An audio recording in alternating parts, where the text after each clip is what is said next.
이재명 정부 출범 이후에 귀순자가 처음 발생했습니다. 북한 주민 한 명이 군사 분계선을 넘어서 우리나라로 넘어온 건데요.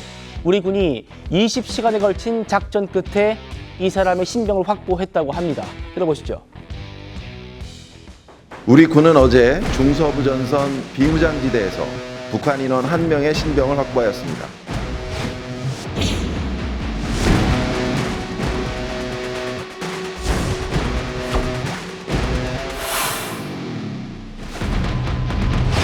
군은 MDL 일대에서 해당 인원을 식별하여 추적 감시하였고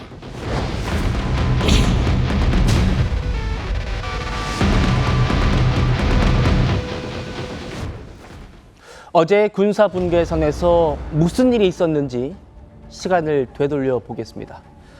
어제 새벽 3시쯤에요. 중서부 전선 군사 분계선 인근을 열상 감시 장비로 감시하던 우리 측 병사가요. 북한 측 인원 1명을 식별을 합니다.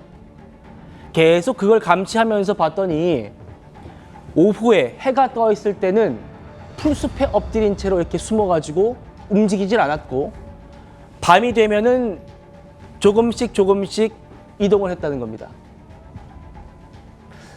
군사 분계선을 넘어가지고 우리 쪽으로 넘어온 게 확실해졌을 때쯤 우리 작전팀이 투입됩니다. 그래서 이분의 100m 내로 접근을 했고 인기척을 느낀 북한 주민이 누구냐? 이렇게 먼저 물었대요. 그러니까 이제 우리 군 작전팀장 중사랍니다. 우리는 대한민국 국군이다. 우리가 안전하게 안내하겠다. 이렇게 안내를 하니까 자진해서 안전지대로 이동을 했다고 합니다. 오늘 이 소식 문성목 센터장님과 함께 좀 심도 깊게 좀 짚어볼 텐데요. 센터장님. 예. 우리 합참 발표 따르면은 이분 비무장 상태였고 스스로는 난 민간인이다. 군이 아니다라는 거죠. 그런데 이분이 귀순한 루트 지뢰밭이었다고 해요? 네. 지금 그 접경 지역 군사분계선 인근에는 북한이 그동안 수많은 지뢰를 묻었고요. 그다음에 장벽을 만들고 또 이 제초 작전을 했을 말하자면 시야를 확보하기 위한 그런 작업들을 꾸준히 추진해 왔는데 지금 우리 군에서 포착한 이 북한 주민은 아마도 그런 작업이 되지 않은 곳을 골라서 넘어온 것 같습니다. 그러니까 제가 추정하건대는 이 주민을 우리 군이 열상장비로 포착한 그 순간에 대략 한 1m 깊이의 물 속에 잠겨 있는 것을 발견을 했고, 네. 이후에 이제 해가 뜨면 이제 옆에 풀숲으로 좀 옮겼다가 다시 시야가 어두워졌을 때 조금씩 이동을 했다는 거예요. 제가 볼 때는 정말 목숨을 걸고 이제 이동을 한 것인데 예. 아마 이분에 대한 신문을 해보면 이분의 신분이라든지 동기라든지 또 루트 이런 것들을 확인할 수 있겠습니다만 저는 이 작전을 완벽하게 수행한 다시 말하면 귀순 유도 작전입니다. 매뉴얼도 있고요. 그렇죠. 이 작전을 완벽하게 수행한 우리 장병들에게 우선 저는 박수를 보내고 싶습니다. 예. 지금 이분이 북한 주민이 넘어온 곳이 군사 분계선을 넘어온 겁니다. 중부전선 쪽에. 그런데 북한이 최근에 군사 분계선 일대에서 철책을 보강하고 방벽을 좀 쌓고 있거든요. 이 장면입니다. 전차가 못 넘어오도록 그런 의도인 것 같아요. 방벽 쌓고 철책 작업들.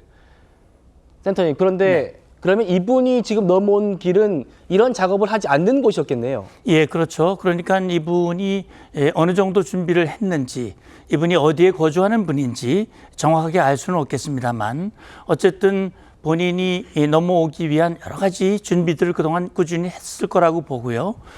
실제 이 넘어오는 것이 가능한 그런 곳을 아마 사전에 확인을 하고 그 길을 선택했을 거라고 생각이 됩니다.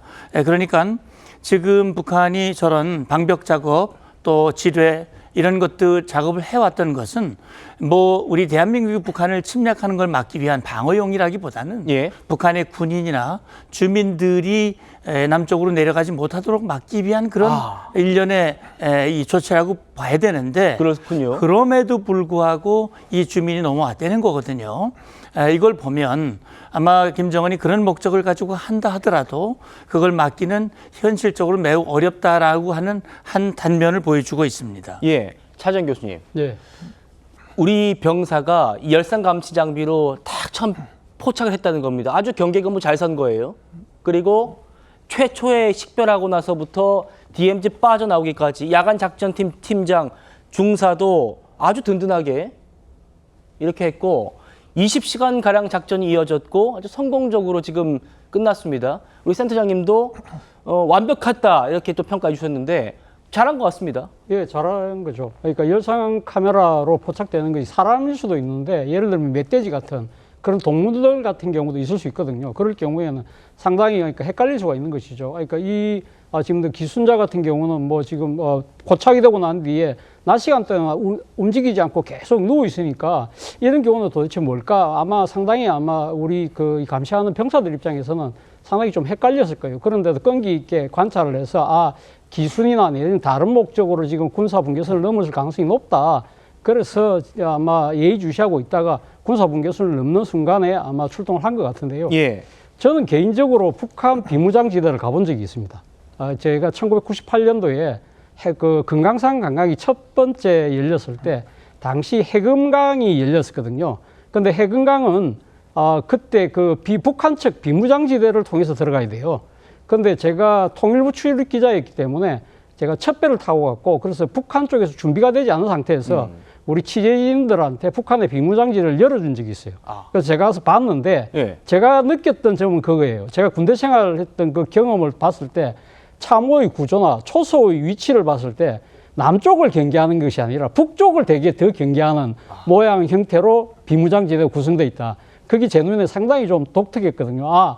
그만큼 북한의 입장에서 남쪽에서 넘어오는 것보다 북쪽에서 남으로 넘어가는 것을 더 경계하고 있다는 걸 제가 느낀 적이 있었는데 예. 아마 이런 모든 그 불리한 상황을 뚫고 넘어왔다는 것은 저분의 의지가 상당히 강했던 것이 아닐까라는 생각이 듭니다. 예.